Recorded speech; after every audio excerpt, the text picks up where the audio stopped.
주요 뉴스입니다. 어제 경기도 화성 리튬 전지 공장에서 불이 나 22명이 숨지는 참사가 벌어졌습니다. 아직까지 연락이 두절된 실종자 1명에 대한 수색은 오늘 계속됩니다. 윤석열 대통령은 어젯밤 현장을 점검한 뒤 화재 원인을 철저히 규명하고 재발 방지 대책을 마련하라고 지시했습니다. 소방 등 6개 기관은 오늘 합동으로 화재 현장에 대한 감식을 벌입니다. 북한이 어젯밤 또다시 오물풍선을 부양했다고 합동참모본부가 밝혔습니다. 앞서 날려보낸 오물풍선을 분석해보니 기생충부터 급조한 김정일 우상화 문건까지 다양한 내용물이 확인됐습니다. 국민의힘이 남은 7개 상임위원장 자리를 수용하기로 했습니다. 국회는 이번 주 본회의를 열고 원구성을 마무리할 예정입니다. 북서쪽에서 찬 공기가 내려오면서 아침엔 선선하고 낮더위도 한풀 꺾이겠습니다. 내일부터는 제주를 시작으로 남부지방에 다시 장맛비가 시작되겠습니다. 시청자 여러분 안녕하십니까? 오늘 저희 뉴스는 경기도 화성에서 발생한 대형 화재 속보부터 자세히 전해드리겠습니다. 어제 경기도 화성의 리튬 전지 공장에서 큰 불이 나 22명이 숨지고 8명이 다쳤습니다. 이번 사고는 역대 최악의 화학공장 화재 참사로 기록될 전망입니다. 지금 이 시간 화재 현장에 나가 있는 취재기자 연결하겠습니다. 김민수 기자, 이 현장에서 밤사이 들어온 소식부터 전해주시죠. 네, 저는 지금 화재 현장에 나와 있습니다. 지금 제대로 보이는 건물이 리튬 전지 제조 공장인데 폭격을 맞은 것처럼 풀썩 주저앉고 잿더미가 됐습니다. 어제 오전 10시 반쯤 났던 불은 오후 3시 10분쯤 대부분 잡혔고요. 오전 10시 45분 발령된 대응 2단계는 11시간 만인 어젯밤 해제됐습니다. 현장에는 불에 탄 배터리 3만 5천 개가 아직 그대로 있는데요. 전부 다 연소가 됐는지 또다시 배터리에서 불이 붙을지 알 수 없는 상황이라 아직은 긴장의 끈을 놓을 수 없는 상태입니다. 특히 아직까지 연락이 닿지 않은 실종자 1명이 있습니다. 소방당국은 밤사이 이 실종자를 찾기 위해 수색을 벌였지만 별다른 소득은 없었습니다.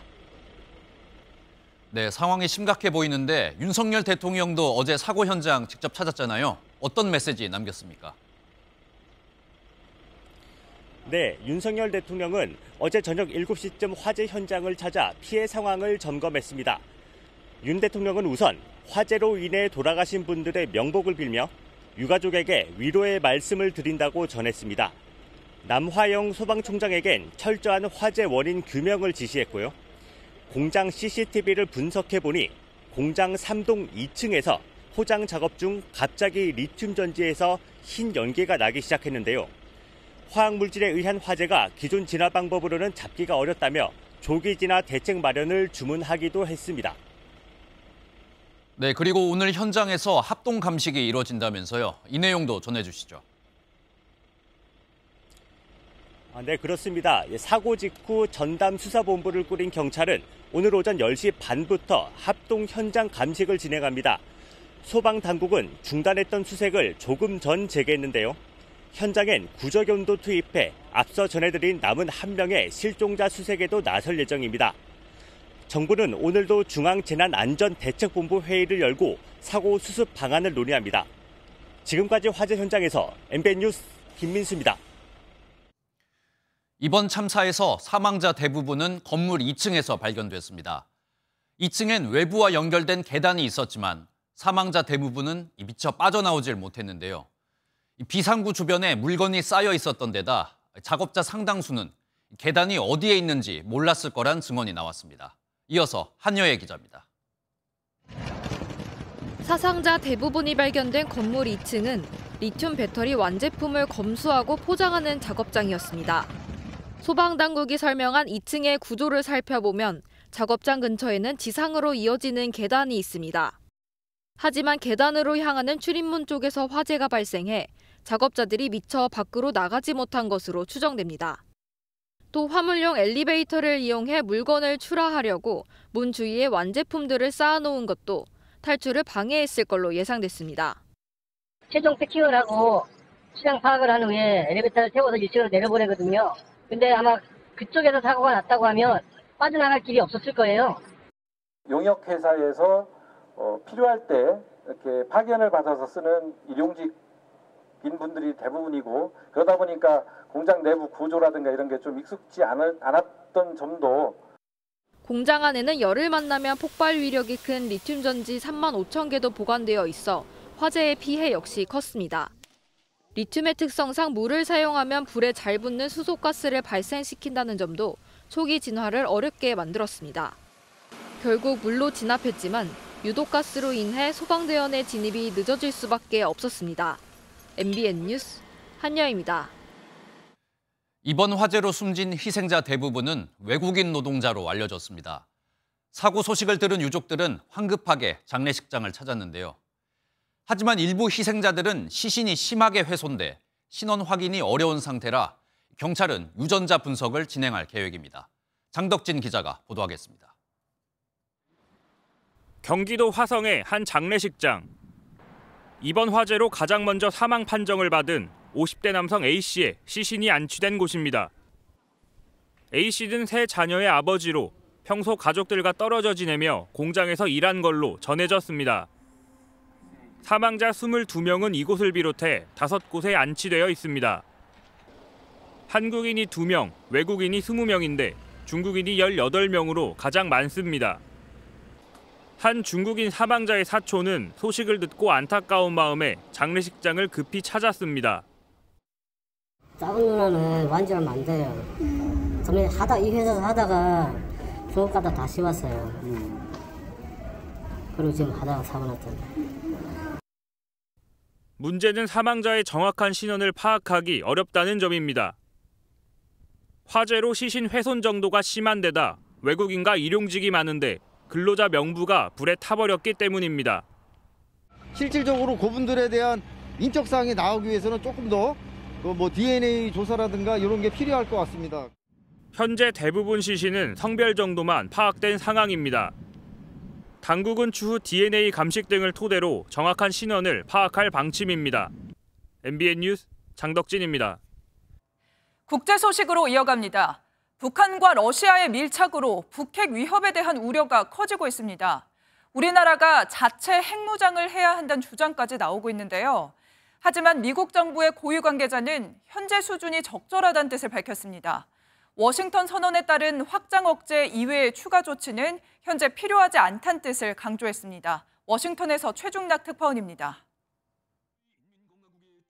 북한과 러시아의 군사동맹 관계 복원 이후 한반도에서 북핵 위협에 대한 우려는 커졌습니다.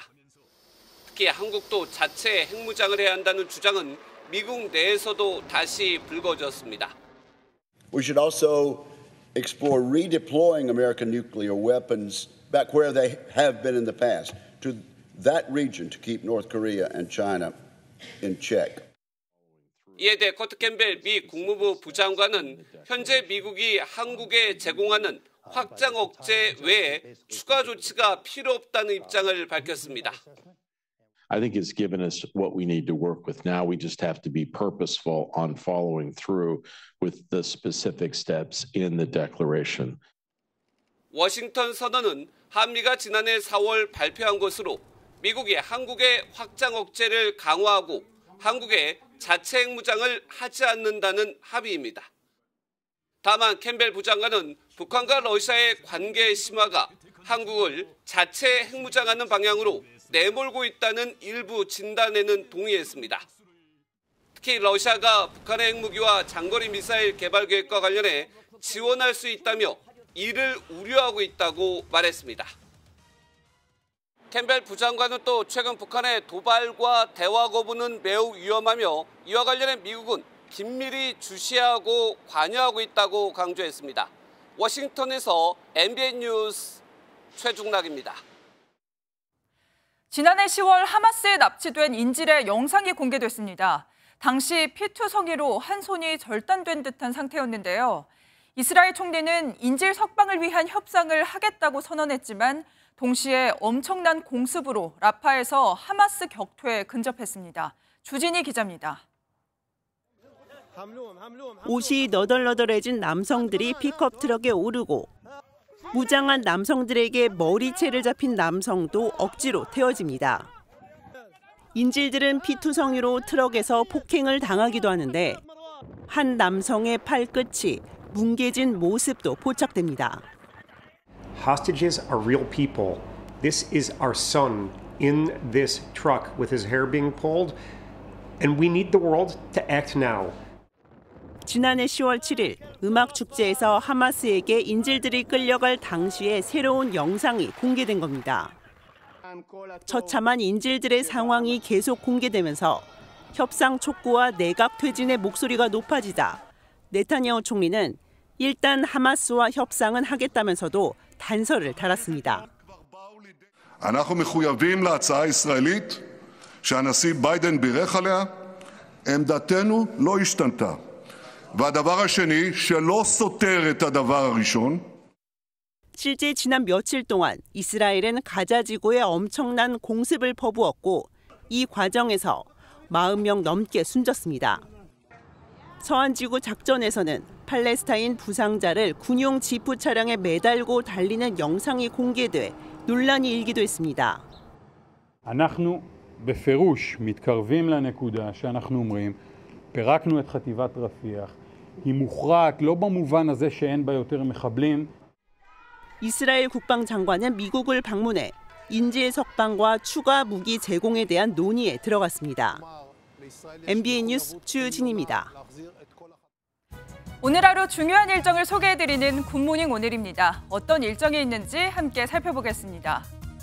6.25 전쟁 제74주년 행사가 오늘 오전 대구에서 열립니다.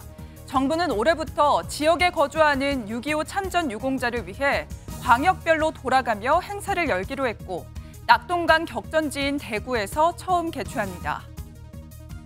성균관대 의대와 가톨릭대 의대 교수들이 오늘 총회를 열고 휴진 여부를 논의합니다.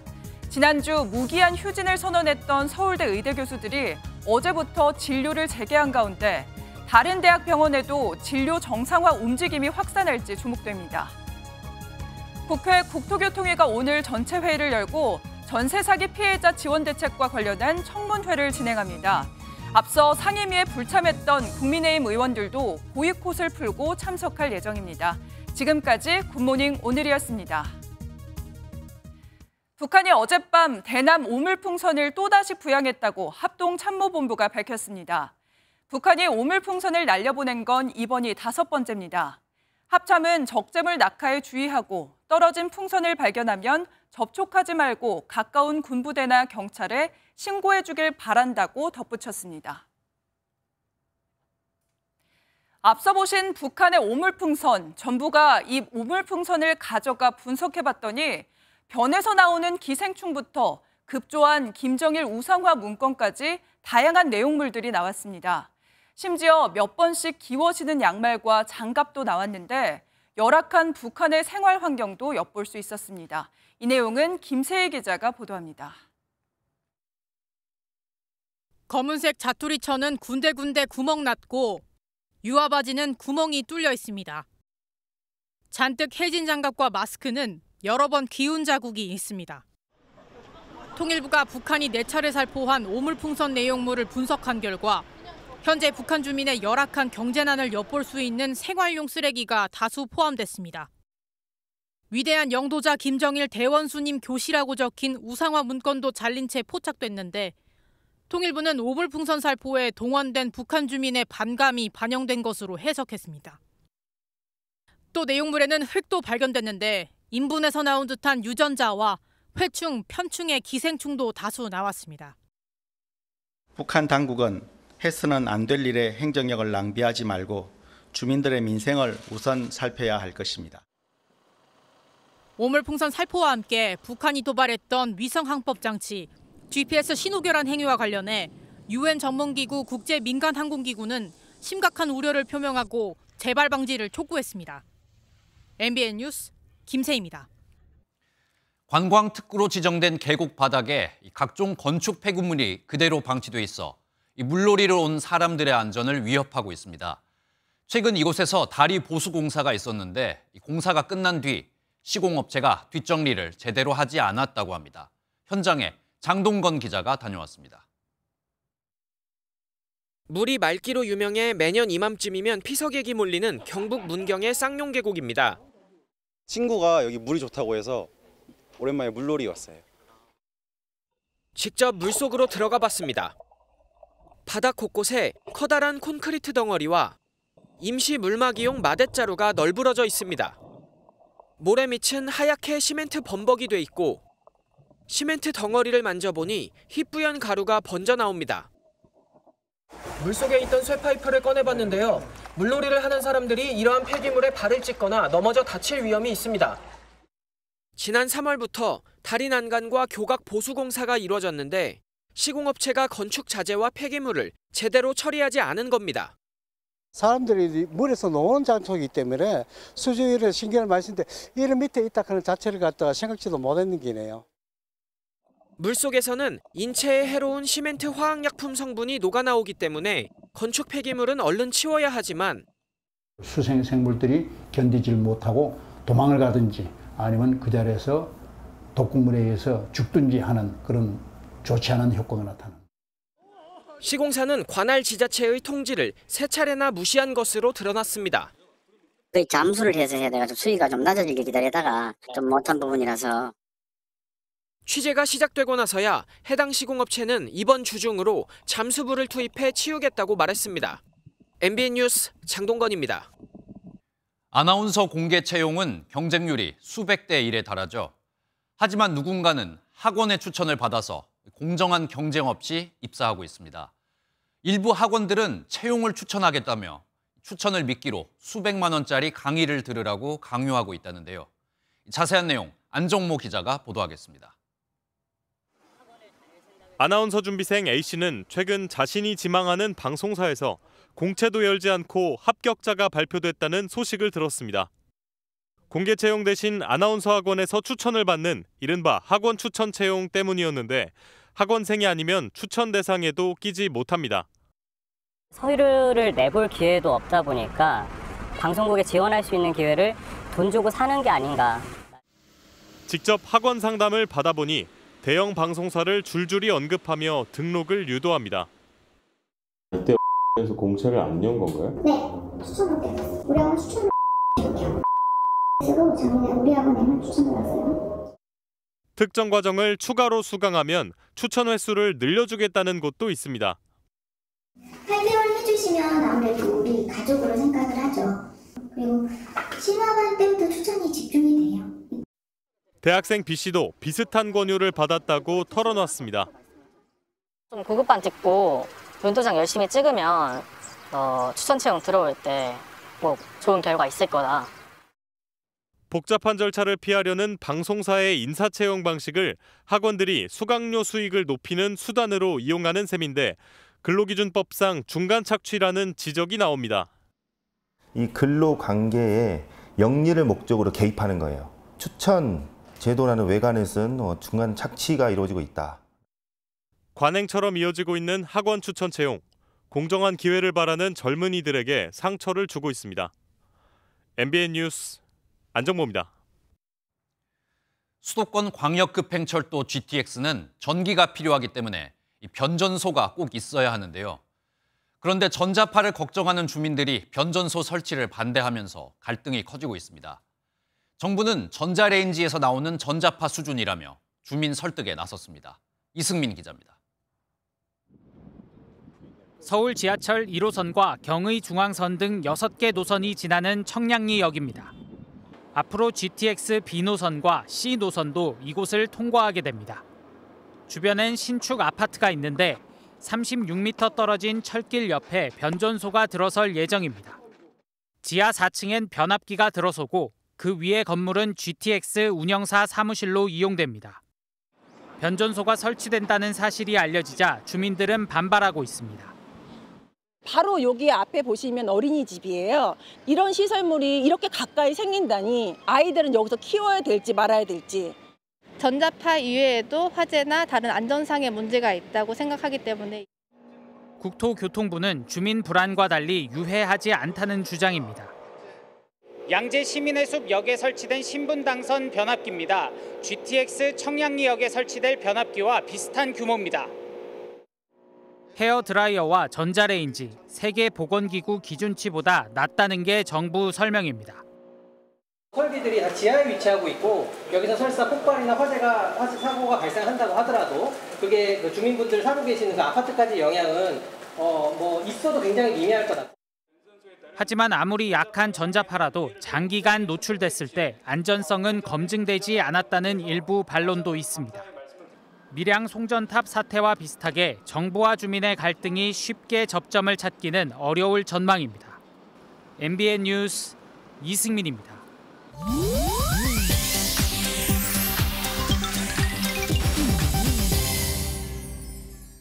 인터넷에선 어떤 소식들이 화제일까요? 인터넷 와글와글입니다.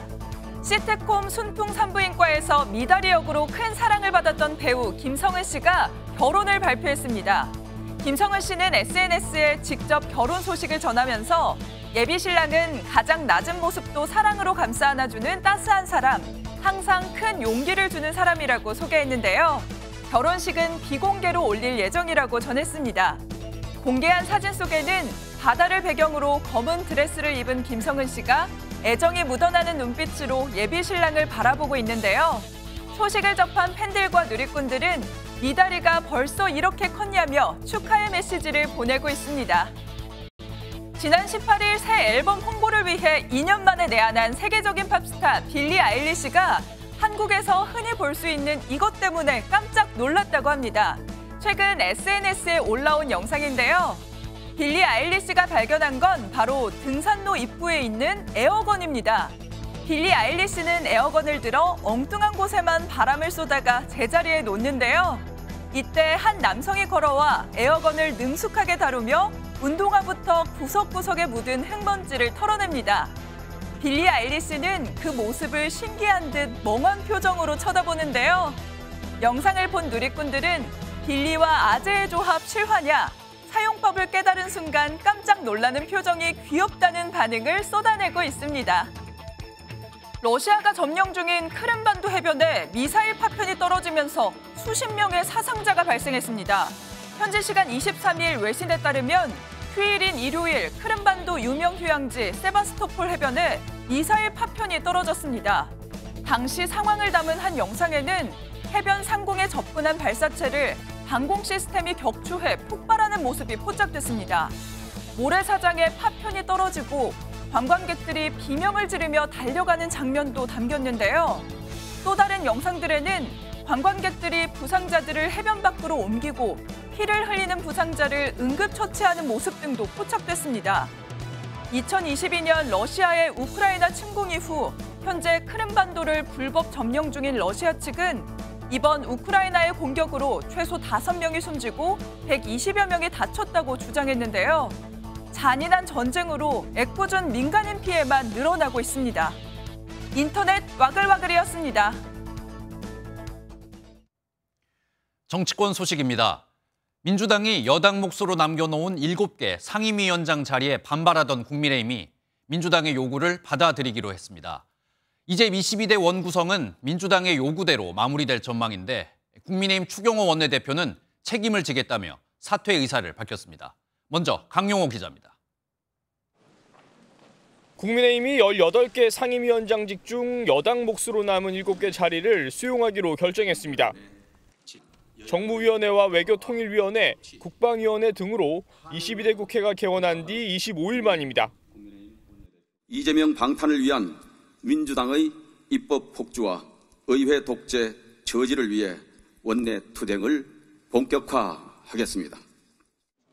국민의힘은 그간 법제사법위원회와 운영위원회 등을 가져간 민주당의 단독 표결에 반발해 국회 의사 일정을 거부해왔습니다. 자체 특위를 꾸리는 것은 물론 18개 자리를 모두 민주당에 넘기자는 강경 기류가 지배적이었지만 더는 의사 일정을 미룰 수 없다는 현실론이 작용한 것으로 풀이됩니다. 민주당은 지난 21일 최혜병 특검법 입법 청문회를 개최하는 등 대여 공세 수준을 최고조로 끌어올리는 상황이었습니다. 국민의힘 추경호 원내대표는 7개 상임위원장 수용과 함께 사의를 표명했지만 당내에선 재신임 기류가 강한 모습입니다. 민주당은 환영의 뜻을 나타냈습니다.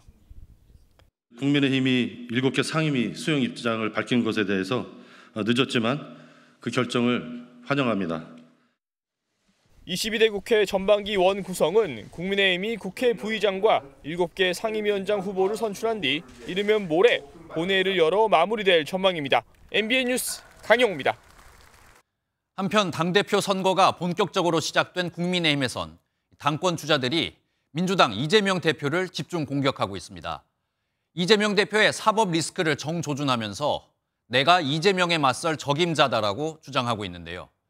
서로를 견제하는 신경전도 치열합니다. 여당 당권 주자들의 행보는 정태진 기자가 정리했습니다. 국민의힘 당권 주자들이 이른 아침부터 한자리에 모였습니다. 피고인이 대통령이 되면 재판이 중단되는가란 주제로 열린 초선 의원 모임에 참석해 지지를 호소하며 이재명, 정조준에 나선 겁니다. 주자들은 각종 혐의로 재판을 받고 있는 이재명 대표가 대통령이 되면 안 된다고 한 목소리를 냈습니다.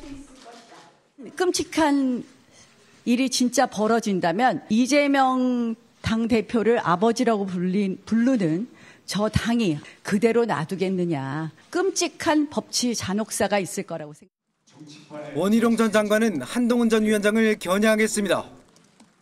김건희 여사 도이치 사건 결론 냈습니까? 민주당의 특검의 소재로 주렁주렁하게 끌려온다라는 게 과연 우리 지난 2년 동안 우리 법무부는 무엇을 했고. 윤상현 의원은 당을 사랑하면 분노해야 한다고 역설했습니다. 분노가 있어야 혁신을 할 수가 있는 겁니다. 진짜 혁신은 당원으로부터 시작이 됩니다. 헌법 84조 문제를 처음으로 제기했던 한동훈 전 위원장은 지난 2년간 야당에 맞서 몸살이지 않고 싸워왔다고 강조했습니다. 이재명 대표는 대통령이 되면 안 된다, 감옥 가야 된다, 이런 말로 끝나는 게 아니라 이런데도 괜찮아? 국민들께 생각해 볼 만한 지점을 던져드리는 거죠. 한 전 위원장과 합을 맞출 최고위원회는 장동혁, 박정은 의원이 출마를 선언했고 원 전 장관의 메이트로는 인요한 의원이 고심하고 있습니다. MBN 뉴스 정태진입니다. 한편 당대표 선거에 출마한 한동훈 전 비대위원장은 최혜병 특검을 추진하겠다고 밝혔는데요. 이 발언의 파장이 커지고 있습니다. 한동훈 전 위원장은 특검 추진은 민심이라고 주장하고 있지만 다른 당권 주자들은 일제히 견제에 나서며 충돌하고 있습니다. 이 내용은 김지영 기자입니다. 한동훈 전 위원장은 여당이 최혜병 특검법을 추진해야 하는 이유로 민심을 거듭 강조했습니다. 지금의 민심 그리고 지금까지의 상황들을 충분히 고려한다면 합리적인 대안을 제시하는 것이 우리 윤석열 정부와 국민의힘을 진정으로 살리고. 하지만 당권 주자들은 민심의 화살을 되레 한 전 위원장에게 돌리며 정치적 경험 부족을 꼬집었습니다. 잘못된 정쟁용 여론에 휩쓸려서는 안 된다. 그러면 한동훈 특검법도 받겠느냐라고 되묻고 싶다는 말씀드립니다. 원희룡 전 장관은 수사 원칙을 강조하며 한 전 위원장을 겨냥했습니다. 정치적인 의혹이라고 전부 특검 가면 경찰, 검찰, 공수처, 우리 헌법에서 정해놓은 1차적인 수사기관 뭐하러 있습니까? 당내 의견은 엇갈립니다. 김재섭 의원은 제3자 특검은 충분히 합리적이라며 한 전 위원장의 제안에 공개적으로 찬성 입장을 밝혔습니다. 반면 한 중진은 MBN에 당론을 무시하는 발언이라고 했고 다른 중진은 원외 인사가 논의가 필요한 엄중한 사안에 대해 결론을 내는 건 적절하지 않다고 비판했습니다. 특검 추진으로 시작된 한동훈 대 반한동훈 견제 구도는 전당대회까지 남은 한 달 동안 앞으로 더 심해질 것으로 보입니다. MBN 뉴스 김지영입니다. 한동훈 전 비대위원장을 향한 견제는 민주당에서도 이어지고 있습니다. 한동훈 전 위원장은 최혜병 특검의 추천을 대법원 등 제3자가 하게 하자고 주장하고 있는데요. 민주당은 이 제안이 본질을 흐리는 것이라며 진정성이 없다고 거부하는 분위기입니다. 이어서 정태훈 기자가 보도합니다. 한동훈 전 비대위원장이 대법원장에게 특검 추천권을 주는 내용을 담은 최혜병 특검법을 새롭게 발의하겠다고 하자 민주당은 바로 진정성이 의심된다고 맞받았습니다. 국정농단 특검이나 드루킹 특검이라든가 다 야당이 추천을 했고 그렇게 이행이 됐습니다. 시간을 늦추거나 본질을 흐리려 한다는 비판도 나왔습니다. 임성근 사단장이나 그 배우자 정도의 통화 기록만 확보해도 다 풀릴 수 있는 문제이거든요. 그런 추천권자 갖고 얘기하는 것은 사실 본질을 흐리는 거다. 일각에서는 진일보했다는 긍정적 평가도 나옵니다. 예정대로 다음 주까지 특검법을 처리하되 이태원 특별법 때처럼 대통령 거부권 행사 이후에라도 합의 처리할 가능성이 열렸다는 겁니다. 여기에 최혜병 특검법을 고리로 국민의힘 내부 의견이 노출되는 건 역시 민주당으로선 나쁠 게 없다는 분석입니다. MBN 뉴스 정태영입니다. 민주당에선 이재명 대표가 당대표직에서 물러났습니다. 오는 8월 전당대회 출마를 위해 사퇴한 건데 사실상 당대표 연임에 도전합니다. 친 이재명계 인사들도 잇따라 최고위원회 출사표를 던지면서 민주당 전당대회가 친명계의 동무대가 될 거란 전망입니다. 보도에 유승호 기자입니다.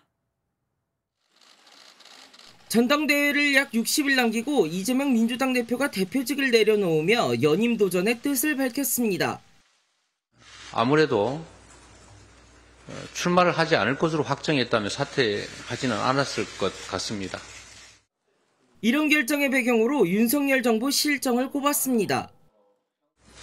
얼마 전까지만 해도 연임 얘기를 할 때는 저도 사실 웃어넘겼는데 상황이 결국은 웃어넘길 수 없는 상황으로 전개됐던 측면들이 있는 것 같습니다. 친명계 강선우 의원과 김병주 의원은 잇따라 최고위원 출사표를 던지고 이 대표가 연임해야 한다며 보조를 바쳤습니다. 국민의힘은 민주당 전당대회가 사실상 이재명 대표 추대대회가 됐다며 비판했습니다. 지금 민주당은 사실상 이재명 당입니다. 시간과 돈을 낭비해가며 전당대회를 열 이유가 없어 보입니다. 민주당 안에서도 향후 대권 가도에 오히려 부담이 될 수 있다는 우려가 나옵니다. 잘 일을 못할 경우에 책임을 져야 되는 부분도 있기 때문에 민주당은 이번 주에 본격적인 전당대회 준비에 나섰는데 어대명으로 사실상 결론이 정해진 만큼 흥행에는 빨간불이 켜졌다는 분석입니다. MBN 뉴스 유승호입니다. 김건희 여사에게 명품 가방을 주고 이 장면을 몰래 촬영한 최재형 목사가 이번엔 경찰에 출석했습니다. 국민의힘 이철규 의원으로부터 명예훼손으로 고소를 당했기 때문인데요. 최재형 목사는 명품 가방 사건의 물타기라며 혐의를 부인했습니다. 노승환 기자가 보도합니다. 최재형 목사가 카메라 앞에 다시 섰습니다. 국민의힘 이철규 의원에게서 명예훼손 혐의로 고소돼 경찰 조사를 받으러 왔습니다. 지난 3월 한 강연에서 이철규 의원이 누군가에게 김건희 여사가 총선 공천에 개입한 정황이 있다고 말했다고 한다며 한 기자의 말을 전했다는 게 고소 요지입니다. 최 목사는 김건희 여사 명품백 사건의 물타기라며 혐의를 부인했습니다. 저는 공공의 영역 차원에서 강연 시간에 그 발언을 잠시 했던 것뿐이지 그 발언의 방점은 이철규 의원의 명예훼손이 아니라 최 목사는 지난 2월 다른 강연에서 4월 총선에 출마하려던 더불어민주당 최재관 당시 지역위원장을 지지하는 발언을 한 혐의로도 입건됐습니다. 종교인은 선거운동을 할 수 없는데 이를 어겼다는 게 경찰 판단입니다. 최 목사는 강연 장소가 교회가 아니라 일반 강연장이라 선거법 위반이 아니라고 주장했습니다. MBN 뉴스 노승환입니다. 한 IT 대기업의 계열사가 가상화폐를 발행했는데 이 코인이 갑자기 상장 폐지되면서 투자자들이 큰 손해를 입었습니다. 사람들은 소송을 걸었고 재판에서 위법 행위가 드러난 사실이 저희 MBN 취재 결과 확인됐는데요. 하지만 그래도 손해배상을 받을 수 없다는 판결이 나왔습니다. 우종환 기자가 취재했습니다. 지난 2019년 한 가상화폐 발행사가 올린 홍보 영상. 웹툰, 웹소설 창작자와 소비자 사이 결제 수단으로 개발했다는 코인을 홍보합니다.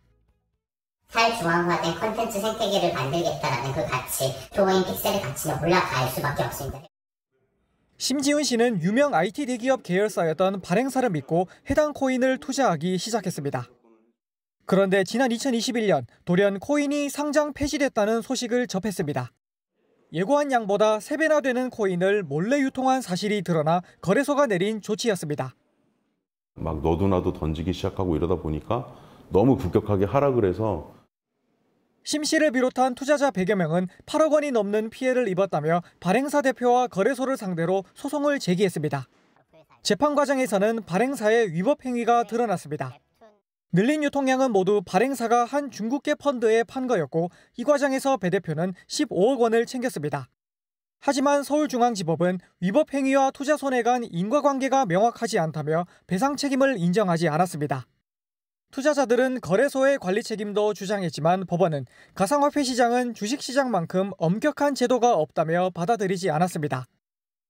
거래소의 규모가 상당한 상황에서 그냥 일반적인 거래소처럼 아무런 책임을 지지 않는다라고 보는 것은 조금 문제가 있는 거 아닌가. 그 부분에 대해서는 항소심에서.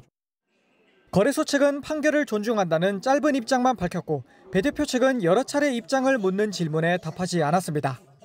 MBN 뉴스 우종환입니다. 성전환 수술을 받고 군에서 강제 전역을 받은 뒤 숨진 고 변희수 하사가 국립대전현충원에 안장됐습니다.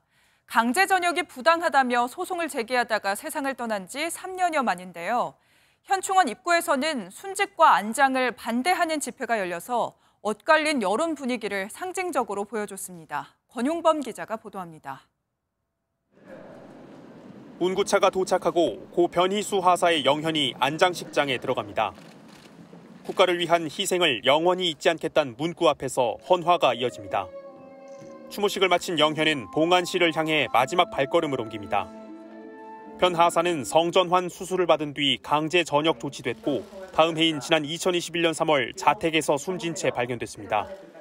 강제 전역은 위법이란 법원의 판결과 국가인권위원회의 재심 권고에 따라 국방부가 지난 3월 순직을 인정해 사망 3년여 만에 현충원에 안장됐습니다. 성소유자 군인도 국가를 위해서 충성할 수 있고 나라를 위해 헌신할 수 있는 길이 열리는 시간이 되었으면 하는 바람입니다. 일부 시민단체들은 변 하사의 순직과 안장이 부당하다며 현충원 앞에서 반대 집회를 열기도 했습니다.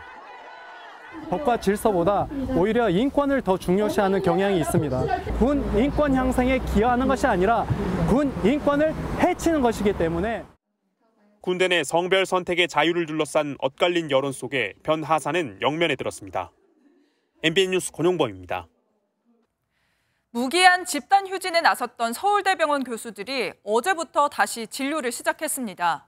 환자들은 다행이라면서도 애초부터 국민의 생각과는 동떨어진 결정이었다며 비판하는 목소리를 냈습니다. 강세현 기자입니다. 서울대병원 교수들이 돌아왔습니다. 지난 17일 집단 휴진에 나선 지 일주일 만인데 병원은 진료를 받으러 온 환자로 북적였습니다. 검사 받고 지금 조금 있다가 이제 3시에 진료 받을 예정이거든요. 휴진을 멈춘 건 다행이라면서도 의료 정상화가 미뤄지는 상황에 대해서는 불안감을 호소했습니다. 환자들이 이런 상황이 벌어지면 굉장히 힘들죠. 생명이 왔다 갔다 하는 거 아니에요. 그렇죠. 휴진을 비판하는 목소리도 나왔습니다. 환자 단체는 애초에 국민 생각과 동떨어진 결정이었다며 뒤늦게나마 바로잡아 다행이라고 밝혔습니다. 환자의 마음은 타들어가지만 정부와 의사의 대화 물꼬는 쉽게 트이지 않고 있습니다. 의료계 인사들이 모인 올바른 의료를 위한 특별위원회는 정부와 대화할 수 있다는 여지를 남겼지만 저희들이 이렇게 어떤 조건에 맞으면은 의정협의회도 나간다고. 내년도 의대 정원을 두고 정부와 입장차가 뚜렷해 협상 테이블에 앉는 것조차 쉽지 않은 상황입니다. 대한의사협회는 일부 언론이 보도한 정부 측과 간담회는 사실 무근이라면서 27일 예정된 연세대 의료원 교수의 휴진을 지지한다며 투쟁 의지를 드러냈습니다. 그러면서 앞으로 행동 방향에 대해서 29일 열리는 특별위원회에서 논의하겠다고 밝혔습니다. MBN 뉴스 강세현입니다.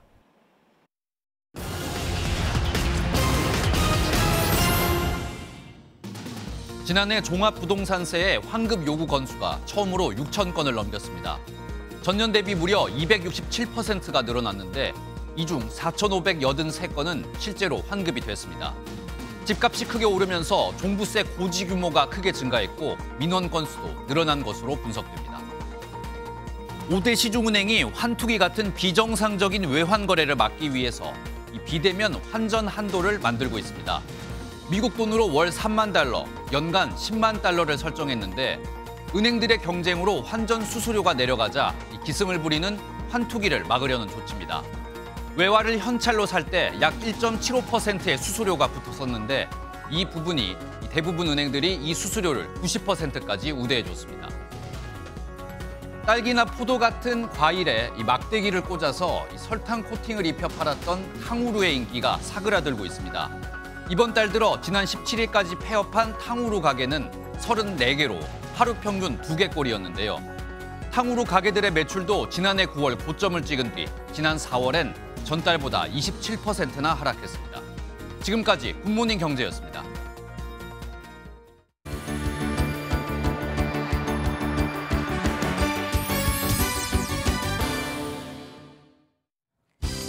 굿모닝 월드입니다. 작디자가 두 손에 폭 안기는 이 녀석, 아기 치타가 동물원에 입양됐습니다. 새 보금자리를 찾는 모습 영상으로 함께 만나보시죠. 미국 신시내티의 한 동물원에 새 식구가 찾아왔습니다. 아기 치타가 사육사의 손에 이끌려 케이지 안에 들여보내지는데요. 제대로 울음소리조차 아직 내지 못합니다. 사육사는 동물원 내의 다른 아기 치타들과 합사를 시켜줬는데요. 잘 적응해 지내고 있는 중이라고요. 어미 치타가 새롭게 합류한 이 친구에게도 모성애를 발휘해주고 있다네요. 영국 왕실에 좋지 못한 소식이 또 찾아왔습니다. 찰스 3세 영국 국왕의 여동생인 앤 공주가 병원에 입원했다는데요. 무슨 일인 걸까요?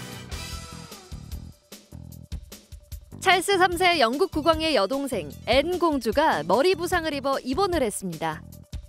원래대로라면 나루히토 1왕 부부의 영국 국빈 만찬에 참석할 예정이었지만 이를 취소했는데요. 어쩌다가 머리 부상을 입은 건지는 알려지지 않았지만 영국 언론들은 승마를 원인으로 꼽습니다. 앤 공주는 1976년 올림픽에도 출전했을 정도로 승마에 출중한데요. 넘어졌을 거라는 추정이 나옵니다. 다행히 큰 부상은 아니고 경미한 뇌진탕이라는데 앤 공주도 찰스 3세도 케이트 왕세자빈도 얼른 쾌차하길 바랍니다. 피그카소를 아시나요? 돼지를 뜻하는 피그와 유명 화가 피카소의 이름을 합쳐 만든 이름인데요. 입에 붓을 물고 작업에 열중한 돼지, 피그카소의 작품이 전시회가 열렸습니다. 중국 충칭으로 가보시죠. 중국 충칭에서 특별한 전시회가 열렸습니다. 벽면을 가득 채운 이 그림들은 남아공의 돼지화가 피그카소의 작품들인데요. 2016년 돼지 농장에서 태어나 생후 한 달쯤 도축되기 전 한 동물권 운동가에게 입양된 피그카소. 2021년 피그카소의 작품 야생과 자유가 독일의 한 투자자에게 3,100만 원에 판매돼 동물이 만든 작품 중 최고가를 기록하면서 국내에도 알려진 바 있습니다.